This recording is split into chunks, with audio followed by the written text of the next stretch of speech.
Sống sờ đài. Sờ đài. Nên là sờ đài.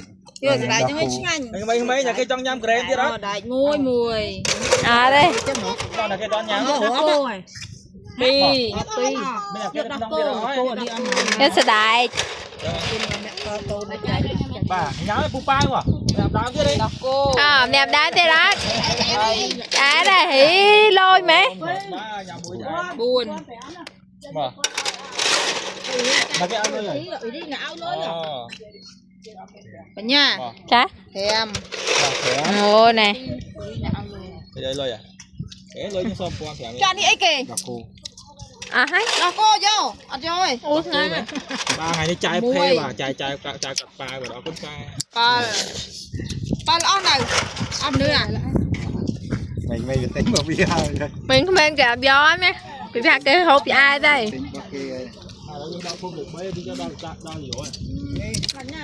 Hả?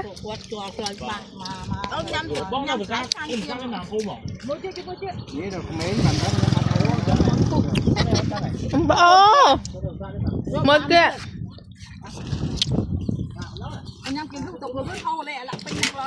Mấy năm về đang Cho bố mẹ ném lên để không? nhau thế nhưng mà đi nó tôi đi chia đó này. Mà lụa làm này không? Tôi đi chia nó bẻ thông nó. Tôi đi chia lại xa, xa mẹ nào. Tiết thằng họ khả năng coi. Nhóm nơi trong một con bào.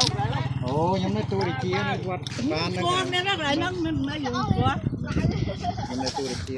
Nhóm phun lại. À bà. Cái tỏi lấy. Nó đỡ chờ. Chăm chỉ đom đom. Nghe nhạt.